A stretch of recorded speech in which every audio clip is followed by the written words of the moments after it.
Nagpa-press con mga kababayan si dating Pangulong Maudigs doon sa Davao. As usual, naging ballistic na naman po. Parang may karga na naman. Ano niya, Mr. Maravillas, na may karga? Tumira na naman siguro po.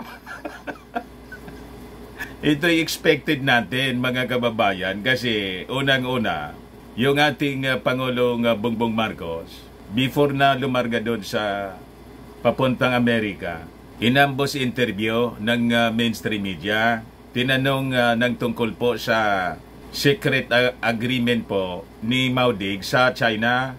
Reaksyon ng ating Pangulong Bongbong Marcos po, I am horrified niya with the idea.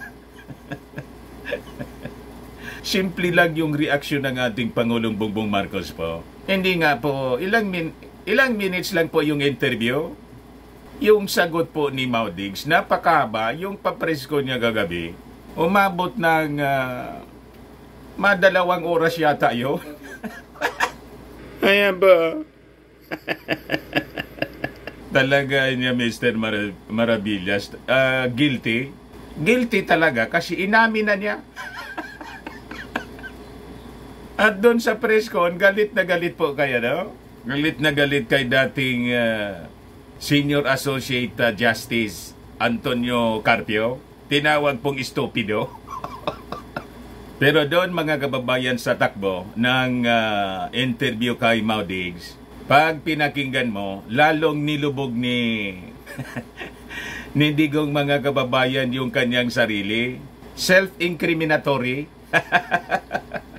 Yung China pa naman mga kababayan, kinonfirm na rin po ngayon na talagang may secret agreement sila with the previous administration. So ito mismo yung sabi ni Mauning, gentleman's agreement reached with China under Duterte administration. Sabi mismo ng Chinese Foreign Ministry mga kababayan. Kaya pala po masyadong agresibo sila. Sa tingin ng China po, hindi tumupad sa kasunduan mga kababayan. Yung Pilipinas, binago lahat ng ating Pangulong Bongbong Marcos. Isabi ng ating Pangulong Bongbong Marcos, kahit saan niya kami tumingin, wala kaming makita na dokumento tungkol dyan sa sinasabing gentleman's agreement. And with such idea niya, I am horrified. Kasi malinaw pong sell out ang ginawa po ni dating Pangulong Maudigs. Not to the interest mga kababayan ng ating bansa. Pagkatapos, during the question and answer, kasi pa-press con nga ito mga kababayan, inulit po yung paninira sa ating Pangulong Bongbong Marcos. Yung tungkol sa polboron. Yan sabi ko po, ang source nitong mga anti-Marcos vloggers po, na nagpapakalat sa isyu ng polboron, walang iba po, si Maudigs. Siya yung pasimono niyan mga kababayan. Noon pang kampanya, so nire-rehash nila ngayon para siraan ng siraan mga kababayan yung ating Pangulong Bongbong, papaniwalain ng kasinungalingan para gatungan yung mga mamamayang Pilipino mag-alsa laban sa ating Pangulo, pati yung armed forces po na police, ginatungan po. Talaga niya, Mr. Maravillas, dapat na paimbestigahan si Maudigs, pati si Roque. Si Roque po, nilaglag dito sa press con, nilaglag po ni Maudigs. Yung Congress, for your information, sabi na rin, ipapatawag yata, other than yung resolution sa Senado, yung final po ni Risa Ontiveros, pinapatawag po si Maudigs sa isyung ito ng secret agreement with China. Ngayon, yung Congress, ganun na rin po yung iniisip ngayon. Ngayon, iparinig ko po sa inyo yung portion ng interview, pero I think hindi natin ito mapo-full kasi napakahaba po. Yung mga importante lang na mga sinabi, ipaparinig natin po sa inyo. But before that, click subscribe po na po dito sa ating YouTube channel and hit the notification bell para lagi po kayong updated sa mga kaganapan dito sa ating bansa. like and share na rin po ninyo ng ating video. At huwag na rin po ninyo na skip yung ating mga commercial ads para tuloy-tuloy lang ang pag-unlad ng bagong Pilipinas.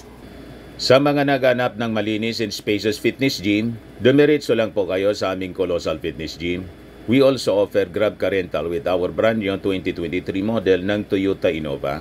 We also accept booking for those who are planning to travel via PAL, Cebu Pacific and other airline companies, local and international, and bills payment for Meralco Bills, PLDT, etc. Kahit saan po ninyo gusto mag-travel, pwede na kayo magpabook dito sa amin online. Pati sa mga hotels, nagbo-booking po kami. May Paymaya kami, or Maya, may bayad center na rin dito sa office. Ang Colossal Fitness Gym is located at 3rd floor Security Bank Building, Lanco Business Park, Legazpi City, Albay. For inquiries, look for Jilon Maravillas, contact number 0966-8020949. Ito yung aming Innova. Lagi na pong matao sa amin. Na-set up na rin yung aming mga bagong gym equipment. May treadmill na rin po kami.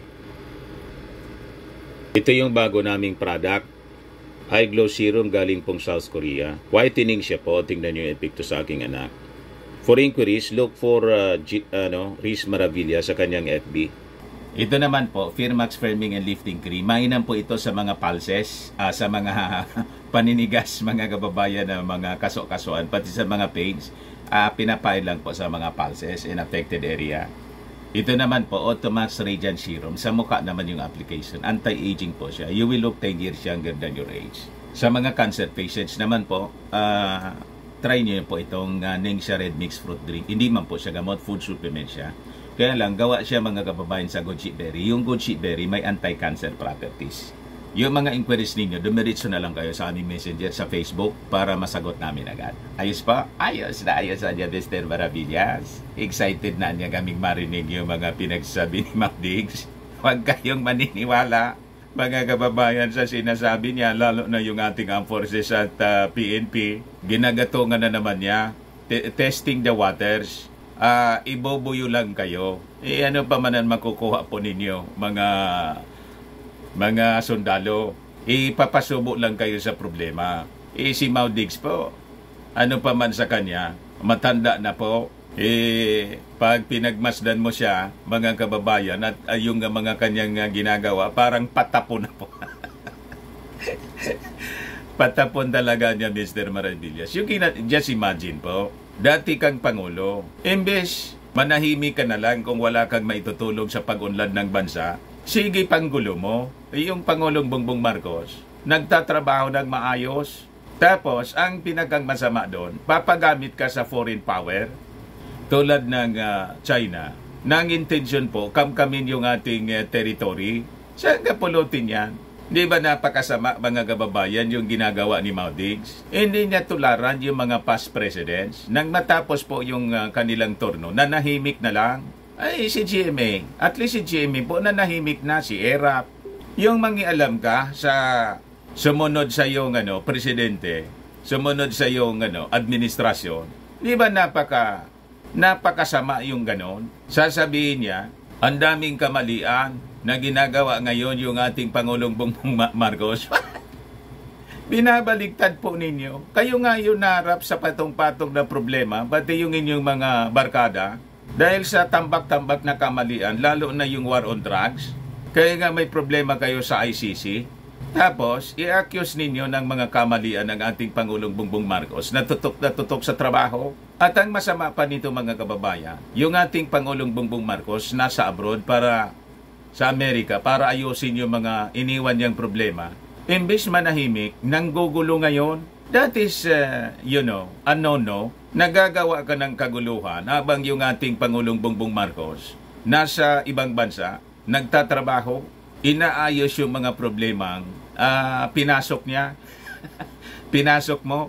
Yun ang kanyang ginagawa po. Walang respeto sa kapwa, mga kababayan nito si Mau Diggs. May tawag niyan na pag yung presidentean niya sa amin, sa mainstream media, pag ang pinonomoan niya, yung presidente mo, ay nasa ibang bansa, ceasefire mo na dapat. Huwag ka na mo nang umatake, mag-criticize ng mag-criticize. Pagbalik, di balik naman yung mga kung yan ang gusto nila. Pero habang yung ating Pangulo sana ay nasa ibang bansa, tigil mo na, ceasefire mo na.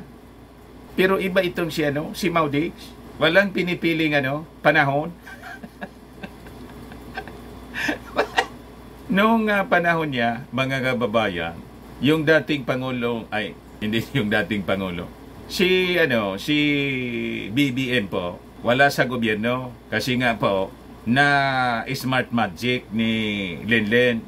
Wala kang marinig po, wala kang marinig sa kanya na mga statement laban sa ginagawa ng presidente ni Maudigs. Pero si Maudigs po, ang daming sinasabi. Lahat paninira po yung sinasabi. At obviously, ang objective po, pabagsakin po yung administrasyon ng ating Pangulo at iluklok si Inday. Kasi naman na niya, Mr. Maravillas, binigyan na ng ating Pangulo ng kahati si Inday. Hindi na siya sole caretaker. Nilagayan niya 3. Si Inday, si Bersamin, tapos si Estrella. Kasi naman po, sino bang sisisihin dyan kung hindi si Inday? Iniwan siyang caretaker. Many times. Worse, yung pinakanghuli, lumarga pa Germany, yung ating Pangulong Bongbong Marcos, pati Czech Republic, working visit po, para gumanda yung ating bansa. Imbes na magtrabaho sa iniwang responsibilidad, si Inday nasa rally. Rally ng anti-Marcos. Sinong may kasalanan doon? Paano hindi mawala yung tiwala ng ating Pangulong Bongbong Marcos? Kaya hindi na siya iniwan, na siya lang. May magbabantay na sa kanyang 2. Hindi po yun kasalanan, mga kababayan, ng ating Pangulong Bongbong Marcos. Kasalanan mismo ni Inday at ng mga Duterte. Kasi nanggugulo sila. Kayo ni Tim, nanggugulo. Dapat nga mag-resign na si Inday po. Kasi laging kontra siya sa policy ng ating Pangulo. Di po ba? Pero hindi siya, hindi pa siya sinisibak ng ating Pangulo as DepEd Secretary. Malapit na siguro. O ito, mga kababayan, yung papreskon. Pakinggan natin yung mga sinasabi rito. Hindi ko natutumbukin po na ganyan. Galing mismo ito sa kanyang Facebook page. Rodi Duterte was live press conference April 11 2024. 566,000 na po yung nakapanood nito, nakapakinig. Kaya lang medyo hindi masyado malakas yung audio. Ayan po siya. Ilapit-lapit ko na lang. Anything about the report. Hindi gawain ng presidente. Stupid that ex-Justice Carpio. Stupid daw, mga kababayan, si Carpio. Of which certainly was not there.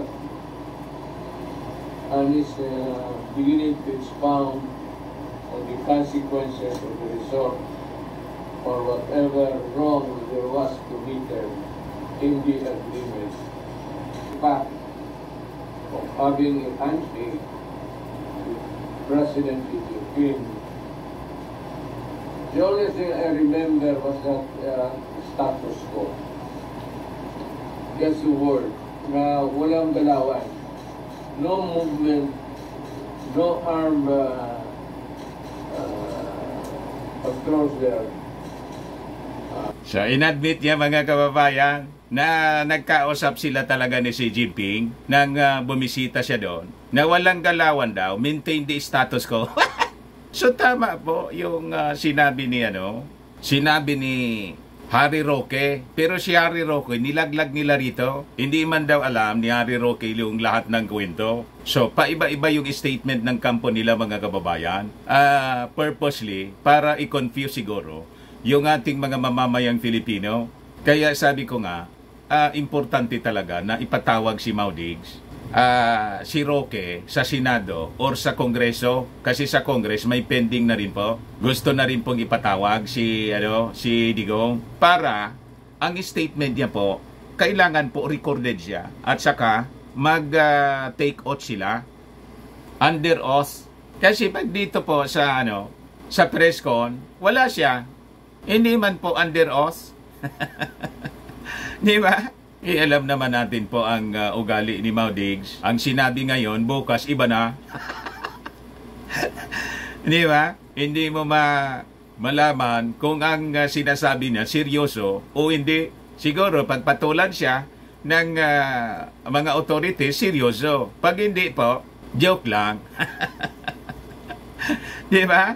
At dito mga kababayan, sinabihan daw siya kasi ni Xi Jinping, wag anya kayong gagalaw. Don't do it anya. Kasi we will be forced to go to war.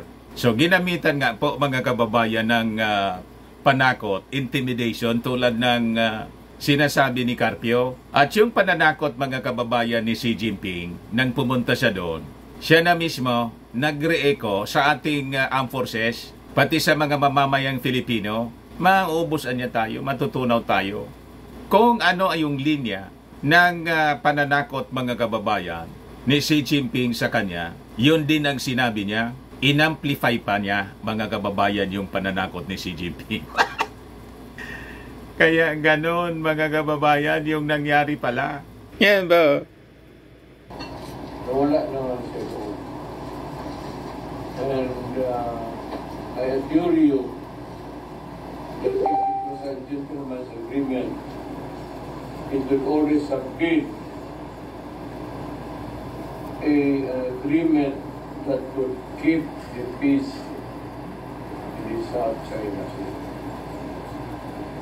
Huwag mo kayong maniwala yung puratik nila kasi hindi ako gano'n kagago.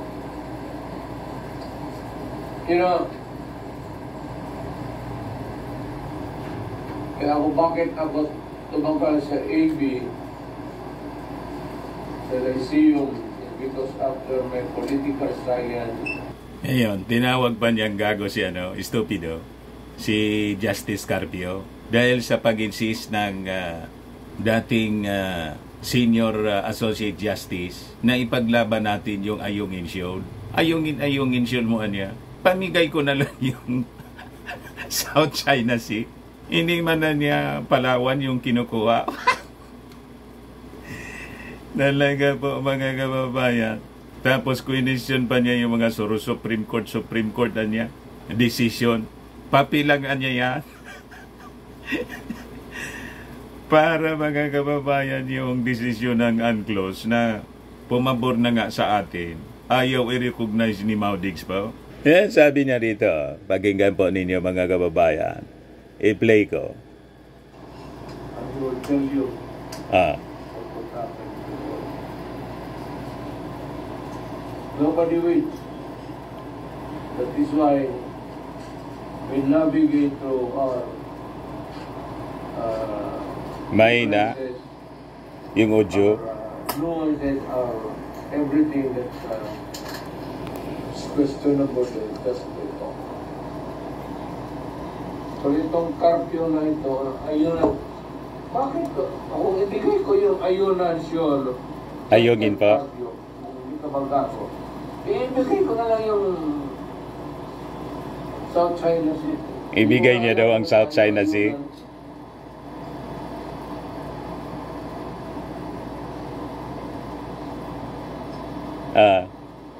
At ito, Justice Carpio, sabihin ko sa iyo, if China would decide to erect a naval base there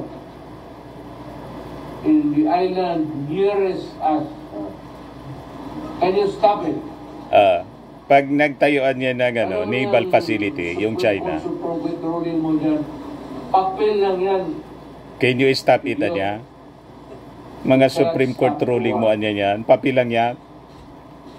Hindi nadadala ito sa salita. We presidents, at one time or another, have that solemn duty, sacred duty, to protect the Filipino people. Ikaw, yung jurist mo, baka scholar ka ba na? Pa-iskolar kagayan niya. Duro Joris mo. Kilala niya kita, taga Davao ka. Nakakuha ka lang anyang koneksyon. Political connection Kaya naging justice. Ganon mga kababayan, ininsulto si Justice Carpio. Makita niya, ma-stop mo yung China kung halimbawa magdesisyon na magtayo dyan ng naval facility. Sabi ko sa inyo mga kababayan, pang mayor lang talaga yung utak ni Maudigs. Hindi pwede sa pagkapangulo. At siguradong ganun din po si Inday. Kung seryoso niya, yung Amerika na i-protect tayo, bakit niya hindi pa sila magpadala dyan ng mga warship at mag-station na dyan?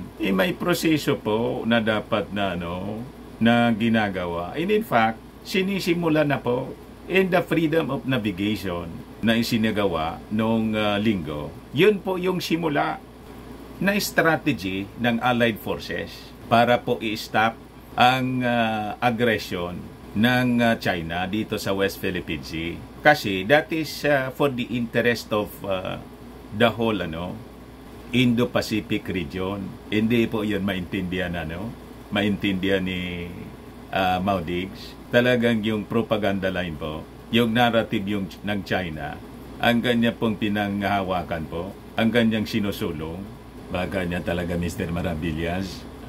Sinabihan si Digong mismo ng China, magpa-press con kami ngayon. Takutin mong takutin. Kasi habang nasa Amerika mga kababayan, si President Bongbong Marcos, nag-intensify po ng propaganda yung China, pati yung activity nila dito sa Pag-asa Island. Nagpalabas nga po ng statement, inulit nila yung pag-aangkin ng Pag-asa Island na mismo. Yung occupied natin pong Pag-asa Island na may airstrip na po tayo doon na pinagawa ng dating Pangulong Marcos Sr. Yun na mismo yung inaangkin po. Inulit nila. Kaya po, China claims sovereignty over Pag-asa Island, accuses Philippines of encroachment. So ito na mismo yung gustong i-take over po ng China. Yan po ang sabi dyan. China asserted its sovereign rights over Pag-asa Island on Thursday, accusing the Philippines in return of illegally occupying the area. This is our waters. I have no other information for you. Chinese embassy told Inquirer.net in a Viber message when it was asked about the reported presence of its vessels near Philippine-governed Pag-asa Island earlier this week. Sangye daw, Pag-asa Island is illegally occupied by the Philippines. China has sovereignty over Nansha, Condao, Songye Condao, including Huangyan Dao, Songye Dao, and their adjacent waters, and has sovereign rights and jurisdiction over relevant waters. Yun ang strategy po ng China. Yung mga lugar sa paligid niya, pinapangalanan po ng Chinese name, tapos i-claim nila. Ganon din po ang problema ng India sa kanila. Yung mga territories na kiniklaim po ng China, na teritoryo po ng India, pinapangalanan nila ng Chinese name. Kaya sabi ko nga po mga kababayan, mag-ingat po tayo sa mga ginagawa ng mga Chinese kasi ganon ang strategy nila sa kanilang expansionist policy. Sa paulit-ulit nila na pagsasabi na kanila, kasi pinangalanan nila ng Chinese, binibrainwash nila yung mga kausap nila at yung mundo na maniwala sa kanilang kasinungalingan. Ganon po sila mga kababayan. And dito nga po, sa paulit-ulit na pagsisinungaling po, pinaniwalaan po ni Maudigs. Pati yung pananakot po sa atin, pinaniwalaan. Fear-mongering. Papasok sila sa gira to intimidate us, mga kababayan. Kaya ito na, yung mouthpiece nila mga kababayan, si Maudigs dito. Yung narrative ng China, yung fear-mongering po. Siya na yung nananakot sa atin. Sabi ni Maudigs, what can you do, Anya? Justice Carpio, Anya, answer. America. You're a crybaby. Always America, America, America. Lagi na lang niya Amerika. Speech of Marcos. We will be brave there. We have ships there patrolling alongside with the American ship. What?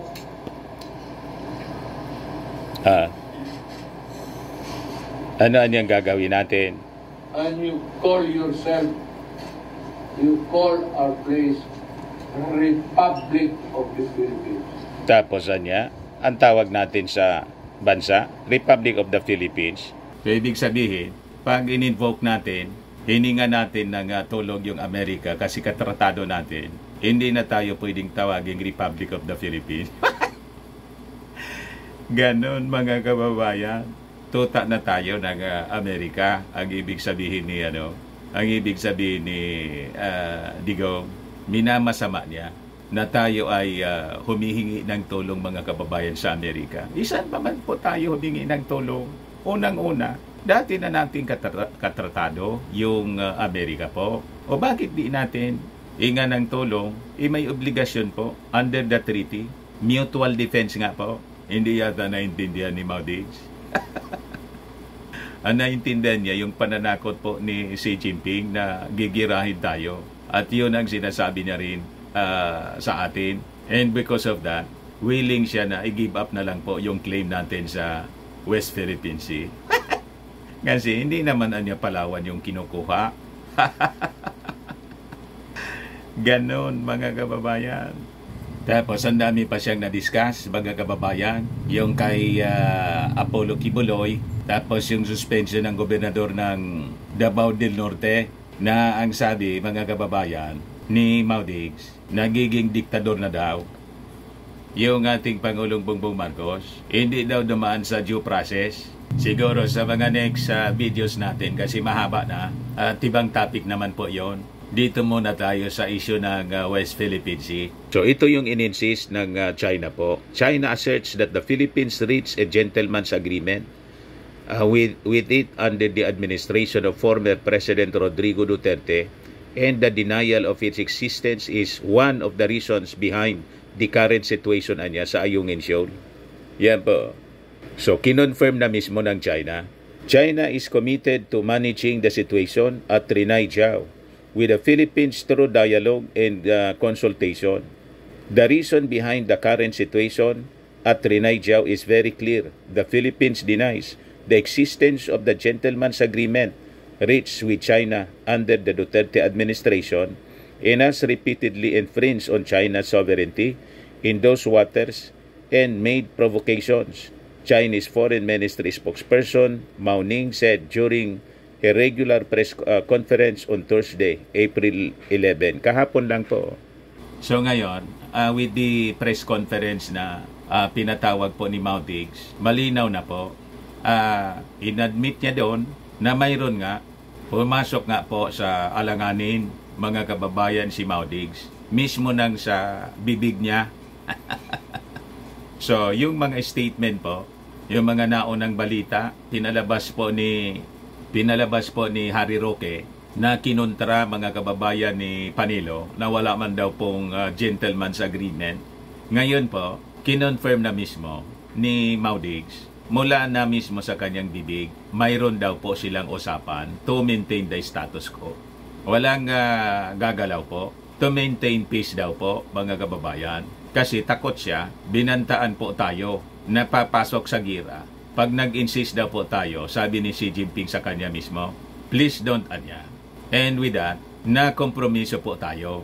So tama, yung mga analysis po ni Justice Carpio, yung strategy kasi po ng China, i-maintain yung status quo para pabulukin yung BRP Sierra Madre. Walang gagalaw na i-retrofit po yon para pag nag-disintegrate niya, nabulok na po yon, pwede nang gumalaw yung China. Sila mga kababayan yung maglalagay ng mga naval facilities uli. Sasakupin na nila yung ating EEC. Kasi si Maudigs mismo nagsabi, hindi ko nga niya yung kilala, hindi ko yan alam, na ayungin na yan. Ayungan nga po yung tawag niya. Ipamigay ko na niya yan na South China Sea. Hindi man yan yung Palawan. You see, malinaw na mga kababayan. So tama po na ipatawag ng Senado, ipatawag ng Congress para under oath po si Maudigs. Kailangang papanagutin siya mga kababayan sa ginawa niya sa ating bansa. Ayan po. House Leader urges Congressional Inquiry into Duterte Sea Gentleman's Agreement. House Majority Leader in Zambales 1st District Representative J. Congon urges for Congressional Inquiry into the Gentleman's Agreement between former President Rodrigo Duterte and Chinese President Xi Jinping concerning the West Philippine Sea, expressing grave concerns over the potential compromise of the Philippines' territory and sovereignty. The integrity of our nation's sovereignty cannot be subjected to clandestine agreement that undermine the rights of the Filipino people. It is imperative that we shed light on any agreements or arrangements that could potentially compromise our country's sovereignty and territorial integrity. The Filipino people deserve to know the truth and hold accountable those responsible for any actions that may jeopardize our national interest, sabi po niya. So, yan na muna po mga kababayan kasi mahaba yung kung iisa-isahin natin yung mga sinasabi ni Maudigs, baka mahirapan kayo ma-digest. Mainis lang kayo kasi mahaba yung discussion. I-series natin ito po sa mga susunod nating uploads para madaling maintindihan po natin at makapag-decide tayo ng tama kasi si Maudigs po nanggagatong uli ng gulo. Gusto niyang gatungan yung pag-alsa ng mga mamamayang Filipino, pati yung ating military at saka police. Mananawagan daw siya, mga kababayan. Warningan na natin po yung ating forces. At sa bagay, mga professionals na naman po kayo. Pag naniwala kayo dito kay Fenta King, napahamak lang yung karir ninyo. Ano man siya, retired na siya mga kababayan at matanda na. Pero kayo, baka masayang yung karir ninyo. Huwag kayong padadala sa gatong po ni Maudigs. Lalo't alam natin kung sino yung kumukumpa sa kanyang bibig. It's a foreign power na may interest po dito sa ating territory. Alam naman namin po na kayo ay nandiyan. Sabi nga sa slogan ng pulisya, to serve and protect. Hindi po yung kung sino lang, kundi yung mamamayang Filipino. And the armed forces is to protect our republic and our constitution. And ito pong pinasok ni Maudigs during his administration. Sabi nga po ni Justice Carpio, is a culpable violation of the Constitution. Kaya kung pag nakinig po kayo kay Maudigs, kasama kayo doon sa magkakaroon ng violation of the Constitution. You are not anymore defending the Republic, kundi naging po kayo, sundalo na ni Xi Jinping. Yung China po, nagre-recruit ng mga sundalo. Butit na naispatan ng ating armed forces po. Active and retired, may massive recruitment po online. Desidido po talaga yung China. At itong ginagawa ngayon mga kababayan nila, this is divide and conquer strategy. Gustong watak-watakin po tayo using politicians. Papayag kayo sa ganun po. So importante, we unite and support yung ating Pangulong Bongbong Marcos sa kanyang mga ginagawa ngayon. The President is on the right track. Ito nga yung mga latest na balita galing po doon sa Amerika. PBBM highlights unity, dedication, unwavering commitment to rules-based order during his historic trilateral meeting with Japan, US. Sabi niya, facing the complex challenges of our time requires concerted efforts on anyone's part, a dedication to a common purpose, and an unwavering commitment to the rules-based international order. Ito mismo mga kababayan ang gustong ibasura ni Maudigs. Yung UNCLOS, ayaw niyang i-recognize. Ang gusto niyang i-recognize yung pananakot po, warmongering and fear mongering po ni Xi Jinping sa atin. The trilateral meeting of the Philippines, the US, and Japan took place at the White Place Thursday afternoon in Washington, D.C., anchored on a common vision in pursuit of a peaceful, stable, and prosperous Indo-Pacific region. President Marcos said that trilateral cooperation is born as a natural progression of the deepening relations in robust cooperation between the three countries, linked by a profound respect for democracy, good governance, and the rule of law. Rule of law po, international law, yun ang dapat po nating panindigan. Hindi yung role ni Xi Jinping na ang intention po, kamkamin po taan na territory natin, ibuli po tayo. Pati yung mga neighboring countries niya tulad ng India, Japan, ganun yung ginagawa. So importante yung ating pagkakaisa po. Pag hindi, lalong ma-involve din po si Xi Jinping. Yun ang nangyari po during the administration of Digong. Kasi submissive and subservient po si Digong kay Xi Jinping. Hindi siya nanindigan sa tama. Kaya sabi diyan, today's historic summit is a culmination of several preparatory engagement between our foreign ministries, our national security advisors, and our vice ministers, as well as the conduct of trilateral maritime exercises and joint development cooperation. So magiging sunod-sunod po yung military exercises. Sabi ko nga po, sa susunod na mga araw, baka mag-station na dyan ng permanente ng mga warship ng Amerika at Japan, pati Australia, para magbantay po sa joint development cooperation. So possibly, sisimulan na rin po yung oil and gas exploration and drilling diyan po sa West Philippine Sea. Nakabantay yung Amerika, nakabantay yung Australia, nakabantay yung Japan para hindi po makapurma si Xi Jinping. Yun hindi naisip po kasi ayaw po ni Mao Diggs. Hindi niya naisip. Ayaw niya kasi ang gusto lang niya po si Xi Jinping. Love niya daw po kasi si Xi Jinping. But anyway, unti-unti naintindihan ng mamamayang Filipino ang posisyon ng ating Pangulong Bongbong Marcos at may majority support po. Kaya nga po sa latest Okta Research Survey, 31% sumusuporta sa ating Pangulong Bongbong Marcos and 20% na lang po sa pamilya Duterte. At dito po sa issue ng West Philippine Sea, 78% sa mga ating mga mamamayang Filipino ang willing to defend our country. So the rest, iyon po yung mga DDS at kombinasyon ng mga DDS at mga hudas. Hudas sa ating bansa. Mahiya kayo, nakalimutan na ninyo yung lupang hinirang natin. Sa manlulupig di ka pa sisiil, ang mamatay ng dahil sa iyo. Si Mao Diggs po, nanginginig sa pananakot po ni Xi Jinping na papasok daw siya sa gira. Hindi nga niya mapasurrender yung leader ng Taiwan.